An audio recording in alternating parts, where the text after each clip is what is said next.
All right, good morning, guys. So we're going to be moving on to a new chapter. I know things are kind of flying by, but that's what we get with distance learning, I guess. And we're moving on to chapter 23-2. Okay, and this is part A. We're going to break this into about three parts. So today's lesson is going to be mainly just giving you like a taste of what we're going to be looking into for this chapter. And again, the focus is influencing your vote. So, the two main ideas that we're going to take away from this chapter, this section of the chapter, what are the different methods that candidates use to influence voters, and how does the media influence voters? So, again, the key is the voters themselves and all of the different things that they're exposed to during election times, like we're in right now. How are we influenced? In what different ways do candidates, parties, and the media itself try to influence voters? So, before an election, you will hear many campaign messages. Each will try to influence how you vote. That is the main goal. The goal is to influence the voters, to get the voters to do what each candidate wants them to do.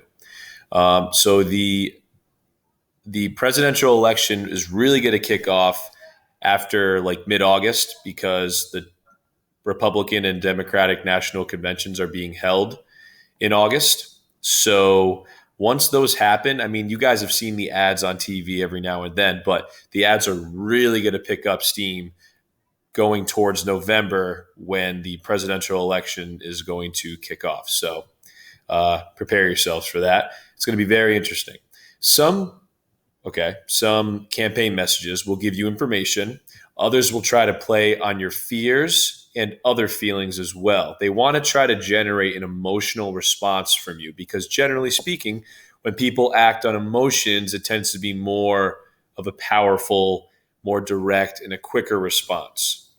You should be aware that you cannot always trust what a campaign ad says, okay? Because again, just because they're trying to influence you does not mean they're being truthful about what they are saying. So we're going to look at some of the different ways that campaigns go about influencing voters. All right. So the message from candidates. Candidates have many different methods to try to get voters to vote for them. Depending on the office for which they are running and the number of votes they must win, they must shake your hand in person or buy thousands of dollars worth of television advertising time and everything in between. So candidates are going to do whatever they can and use all means at their disposal to get their message across as a way to influence the voters. In the end, that's the name of the game. As a voter, which you guys will be soon, believe it or not, you should know about the many ways candidates try to get their messages to you. And there are many ways, and a lot of these ways you guys are very familiar with already. So some of this will be kind of a review, but some of it might be a little new to you. Okay?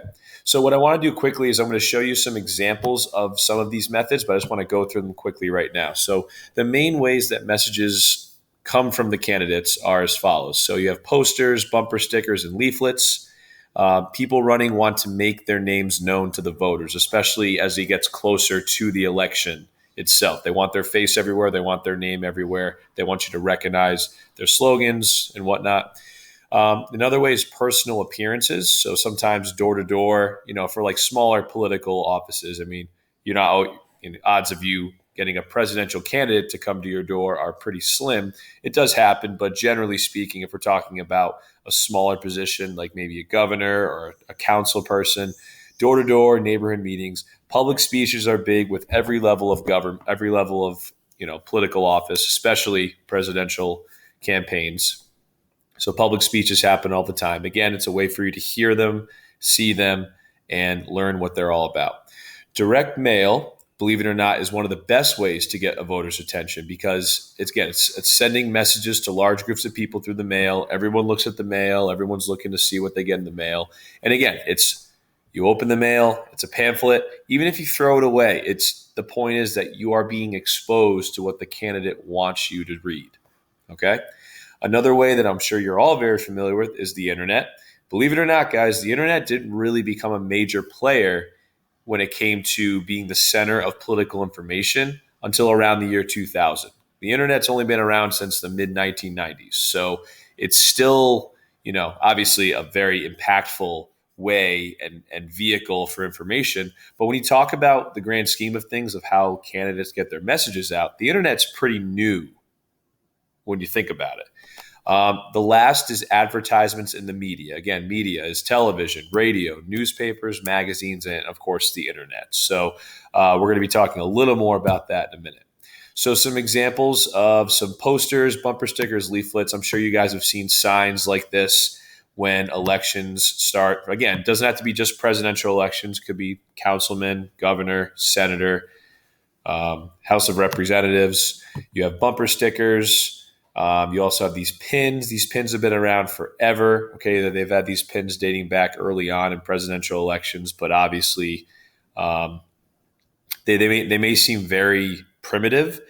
But again, it's the idea of putting your face or your name out there for the voters to see. Public appearances, again, a big public speech. I'm sure you guys have seen clips of this stuff on the internet, on TV. Pretty self-explanatory. Direct mail, again, stuff like this. Nothing too dense, as you can see, and we're not going to read all this, but this person's really clear for city council, making change matter. Again, very short, sweet, to the point. Their mission statements are listed here. Something that's not going to take up too much of your time because, as you guys know, human beings tend to have a pretty short attention span. So they want to try to, they use the colors. Again, you see a lot of red, white, and blue because it makes you seem more patriotic and pro-America and all that. So that's obviously big. And again, the internet, media, we'll get to that stuff later on. Messages from interest groups. So as we talk about, how candidates get their messages out there, we can't forget interest groups. Now, if you're not sure what an interest group is, we're going to be focusing a lot more on it later on. But in general, an interest group is a group of people with a common interest that seek to influence public policy. I included a few symbols of some more popular special interest groups. The NRA, the National Rifle Association, is obviously pro-gun. That's a huge special interest group. They, believe it or not, have a lot of influence on candidates and the government as well. American Medical Association, the National Right to Life Committee, which is about abortions and stuff. So the goal for interest groups is that they want to help elect candidates who agree with their views and to defeat candidates who do not. So the NRA, the American Medical Association, the Right to Life Committee, their goal is to get their candidates elected into office. Why?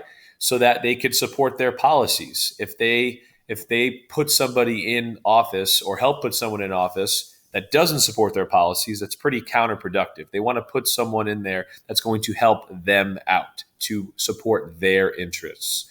There's two ways that these groups will tend to do this. They will endorse. So, usually closer to election time, you will see like the NRA come out and say, we endorse, and it's going to be Donald Trump. We endorse Donald Trump. Other interest groups might say, we endorse Joe Biden. That means they're putting their support, their name behind that candidate as a way to show, hey, we are putting our support, and they're going to make it public. You're going to know that the NRA supports Trump. That's what's going to happen, and they're not going to keep it a secret. They want you to know about it. The other way they go about supporting or helping achieve their election goals and supporting candidates is by giving them money. And we talked about PACs, political action committees. We talked about how they raise lots and lots of money, and they use that money for advertising and travel and whatnot. Mainly advertising. They want to get their names out there. They want to get exposure for their candidates out there. How news media report the election. So I'm sure you guys have all seen these emblems before, Fox News and CNN. Election news is big for these networks, So election news is essentially reports that give information about what a candidate says or does. And news media can show bias or a favoring of one point of view. So in general, Fox News tends to be heavily conservative, whereas CNN tends to be more liberal. So we talked about that political spectrum. Fox News tends to support the views of the people on the right, whereas CNN supports the views of the people on the left. They will also release things called opinion polls, and these polls can show which candidate voters favor at a certain time, why they like a candidate, and what issues they think are most important. So it's pretty much just like a bar graph or a pie chart, and they'll say, according to this random poll, 55% of people support what Joe Biden said, and 45% support what Donald Trump says about any issues. And the things that what these networks tend to do is they tend to gear the information to support what they say, and that's a type of propaganda that we're going to talk about later on. So we'll get into that later.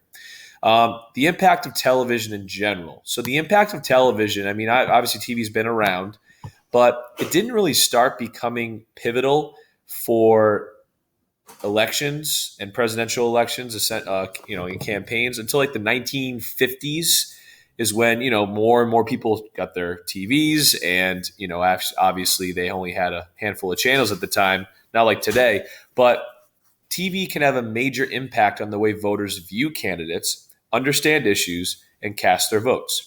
Some say that TV has made elections less important because then people tend to focus more on the advertisements and the news and not as much about the election itself with certain ads. We're going to look at attack ads in a minute.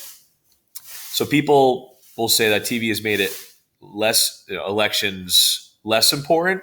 And I guess I would agree with that because I can understand where they're coming from. But TV has also expanded elections quite a bit. People tune in all the time to these news networks just to hear what they're saying about political stuff. And today, candidates need to be good television candidates. They need to be good looking, generally well-dressed, have a compelling personality. If you put some slug up there that doesn't speak well, that doesn't dress well, that is not like the best looking person. I know some of these are very superficial things, but it matters. It matters to the public, especially because TV's made these candidates, into these movie stars in a way. They want to be recognizable and they want to be memorable for the right reasons. So they want to be good television candidates. The last thing we'll talk about today are attack ads. So we talked about how the media, influences voters. And one thing that every campaign has ever done is they release ads. And these advertisements are meant to influence you, obviously, but they're not just meant to influence you to support them. They're also meant for you to see the dark side or the bad side of the opposing candidate. And I know most candidates will say, we're not going to release attack ads. We're going to do this the right way. Everyone releases attack ads. They've always done that, and they will continue doing that. So often political advertisements take a negative stance towards a candidate's opponents. They may focus on that person's failures or other weaknesses. But these kinds of ads tell you little about the candidate who actually sponsored the ad. So again, you can create an ad that is anti-Joe Biden or anti-Donald Trump, but it's not telling you much about the person who's putting the ad out. All it is just pointing out the negatives and the warts and the faults of the opposing candidate. It's not really giving you any information that you can use to vote per se. It's mainly just attacking the opponent. So in general, TV and radio ads are not really the best source of information. A lot of that, guys, has to do from your own research. You go on the internet, you read books. That's really where you're going to get your political information from. TV and radio ads are obviously impactful and they are very influential, but they don't really do much in terms of, giving you a lot of information about the candidates. It's more of just about why shouldn't you vote for this person? What bad things has this person done in the past? But you can do that for almost anybody. There's a little video here. It says 60 years of presidential advertisements. It's an interesting watch to give you guys a look at some of the more influential presidential ads that have taken place over the last 60 years. And we'll be looking at this again. This is the famous Daisy ad from LBJ, Lyndon B. Johnson's campaign in 1964, I want to say. And we'll be looking at that another time. So that's it for part A. And I'll be releasing other ad puzzles later on. But for now, that will be it. So have a great day, and I'll talk to you guys later.